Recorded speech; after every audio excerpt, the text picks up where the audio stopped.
Hello, and good morning, or afternoon, or evening, whatever time it is. It is now time for Pre-Calculus Online Edition version 1 of this quarantine special from Mr. Yakko's room. And this is actually the third time I'm recording this because I cannot record without making lots of mistakes. So we're just going to roll with it this time because, well, my time is short. So I hope you did your homework that I gave you like last week, page 439, 3 to 45 multiples of 3. If you didn't, I don't really know. And at this point, it doesn't really matter. But I will eventually need to see that, so make sure you get it done. And I am posting the answers to that ASAP. There are a few problems that I want to talk about. Basically, all the problems are very similar on it, for the most part. The main idea is you're using the law of sines, which allows you to figure out missing sides and angles of triangles here. You can always use it if you're given angle, angle, side, but it gets a little bit ambiguous if you have side, side, angle, and you have actually two cases. So let's consider number 21, where you actually have two cases, because if you look at number 21, you are given, here you have a side, and you have an angle, side, side, angle. So you have two options. You have option number 1, which is an acute triangle. We have an acute angle, where all angles are less than 90 degrees. And option number 2, where you have one angle that's obtuse.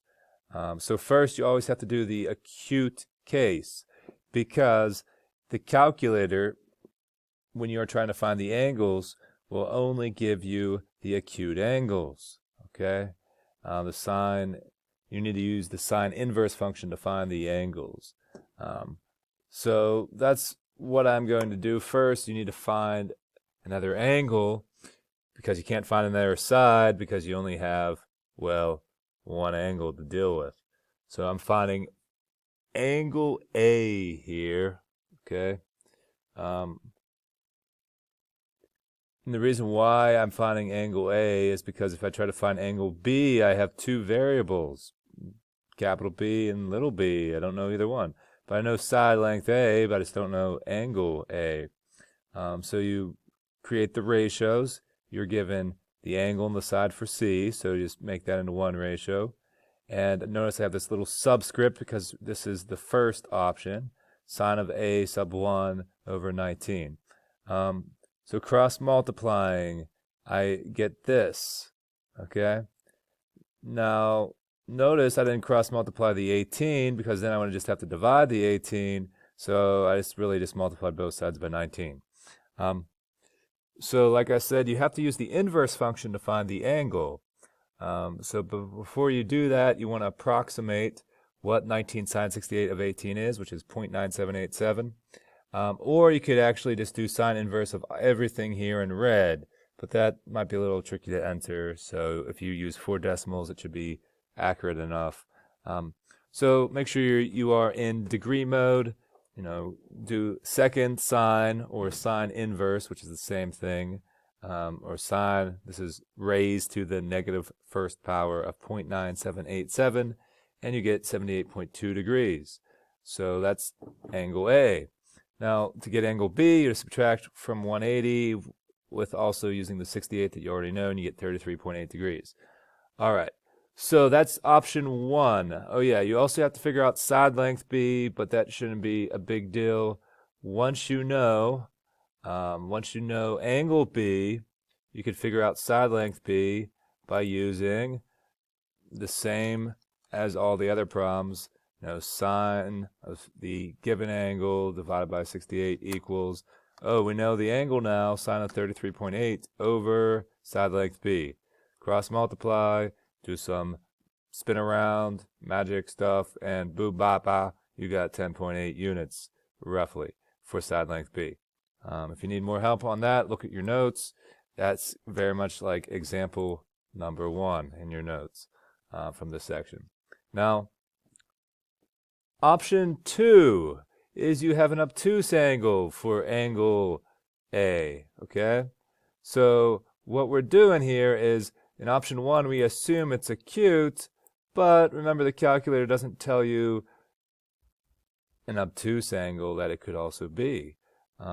That's why it's ambiguous. So you have to do the same thing, only take 180 minus 78.2 and you get the obtuse alternative for angle A, which is, well, right there. Of course, I messed everything up. Let me shrink it back down. Oh well, it got ugly really quick just now. That happens when you're live and you can't really edit stuff, but that's a little better. There we go. All right, so once you figure out the obtuse angle A, then you have to figure out the alternative for B, which is going to be different now because angle A is different. And then you can figure out the side length B, which is also going to be different. And there you have it. 2 possibilities for number 21. Okay. For number 24, which is this one here, you actually had to figure out what could be the possible side lengths that would give you 1 triangle, 2 triangles, or no triangles for C, side length C. So you basically had this set up, but you didn't know what C was. So like when you don't know what C is, any of one of these triangles, if you don't know like how many triangles you have, it's good to know and figure out the height first to figure out if you even have a triangle. Okay, so the height ends up being 9.584. You do a little trig with sine to figure out the height. So letter C of number 24, question C, was when will you have no triangle? Okay, no triangle. And you will have no triangle if C is less than the height. Okay, you wouldn't be able to put a triangle here. It would be just like, you wouldn't be able to put a side length that would form a triangle. It would just be too short. Okay. Now, you could also have 2 triangles if the given angle, which is 53 degrees, okay, has a smaller side associated with it than the other given side, which is 12. Okay, so if, say, C, okay, is more than that height, okay, but it's less than side length of 12, then angle B is free to be obtuse. Okay, and it could be acute, it could be obtuse, we really don't know. Okay, so really when the unknown, or even if they gave you this, if this side that they gave you here is smaller than the other side, B, that means that this angle B could be an obtuse angle, okay? Because remember, this is all based on the fact that the smallest side is across from the smallest angle, okay?